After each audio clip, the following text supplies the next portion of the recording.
Hello everybody, welcome back to 2K21. We are doing the Skiles Triple Threat, Mr. Skittles.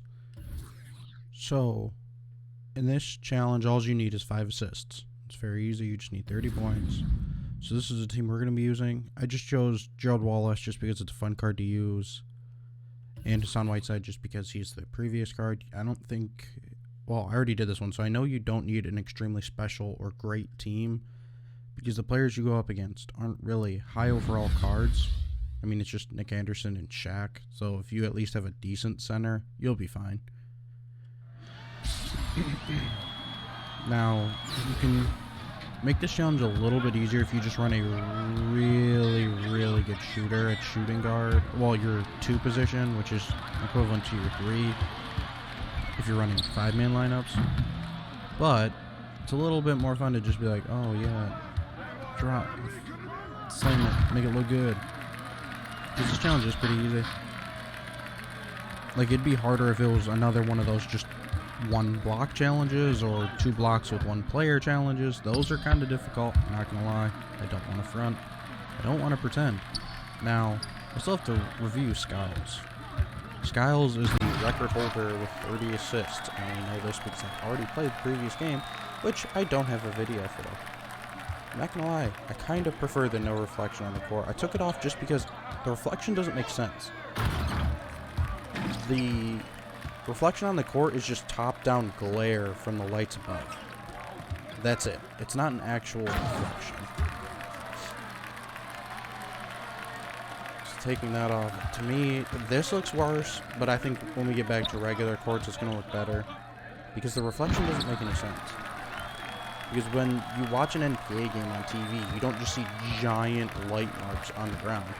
You see the players. The lights don't reflect that hard off the glass. I did it wrong. Let's just see if we can hit 3 with Gerald Green, or at least 2. Gerald Green overall is a very fun card to use, but we gotta be reviewing Skiles. Skiles is a card that you will never be like, oh yeah, that's the specific card I want to use.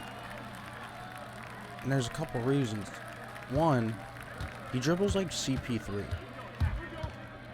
I'm not saying CP3's dribbles are bad, but he doesn't have half of the stuff that CP3 can do athletically.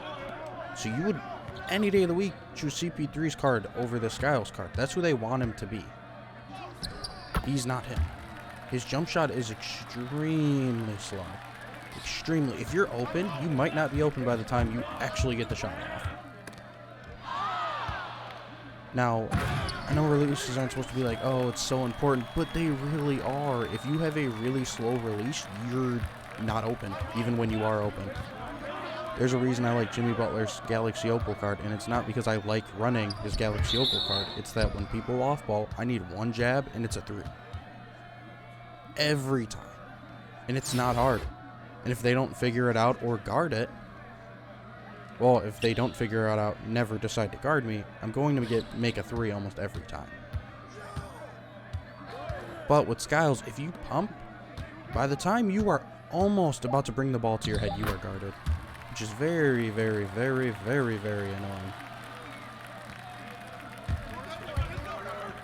Like, if you are... Like, the only reason you'd get Skiles is, 1, you're a Magic fan, which, I mean, okay, you're a Magic player.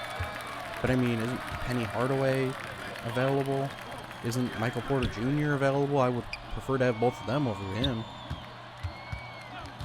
I mean, one of them is a Galaxy Opal that's probably going for a buttload of money, so you might not be able to get one of them. The others should be achievable as long as they aren't so rare you can't buy them anymore. So Skiles, I don't think I got him for very much. I think I got him for... What did I get him for? I don't think I got him for 10K. It was like 4K or something. He's pretty cheap. You probably might even be able to get him cheaper than I got him. Especially if you're on console. People always say, is the market dead? No, the market's just smaller.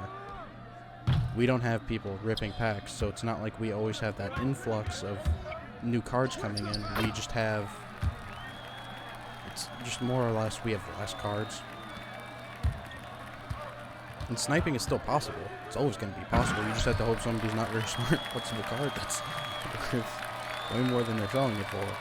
Which often does happen. There's a chance you might find a extinct card and they just assume it's not worth very much because it's just not a very good card. And you pick it up and flip it. I know I've only gotten lucky twice with extinct cards. I think I bought them both for like 15K and flipped them both for like 120,000. But you'd have to know the card's extinct to know to pick it up. Especially if you already have it. Like, sniping is not hard to do, but you need to be really smart. Who is it? Space Word Bird does spreadsheets. Or I think he does spreadsheets. I think he talks about his spreadsheets. Which is smart to do, because you're going to be like, oh, well, I know this card goes for this. Or this card, there's like maybe 4 of them ever on the market. Or they all go for 100K starting bid. It's like if you have any of the rookie cards, the evolution ones, I have a bunch of them because they were just giving them away for free at the end during last season. You just had to play a couple games and they would just constantly give them to you. So I would say either hold on to them, like don't hoard them, but keep a couple on hand and just play with them and get their stats up, because if you can get like LaMelo, Emerald, and get him to a diamond, even if you bought LaMelo for like 20K, you're selling him for 100, 200, 300K. Yeah, it took you like 2 weeks to do that. But you now have 300K and can buy 3 more of them. And then take that 300 to 600. Sir? So that's my recommendation on how do you get coins. I know one of my friends, he plays this game, and he just likes putting bids on cards, but he does it the wrong way. He just does a low bid on a high value card and hopes he gets it, instead of waiting till the time's low and then putting a low bid that's higher than the lowest bid with like 2-3 seconds left. That's what I like doing, because if I get it, cool. If I don't, I already get my money back. Which I'm kind of upset about that, because one time, I don't remember who it was, but it was a diamond point guard, and I bought him for buy. I put a bid on him, and then I bought him for buy now, and I end up getting both, and I was kind of upset because the bid I put was actually higher than the buy now value, and I ended up, oh, it was Ty Lawson, that's who it was.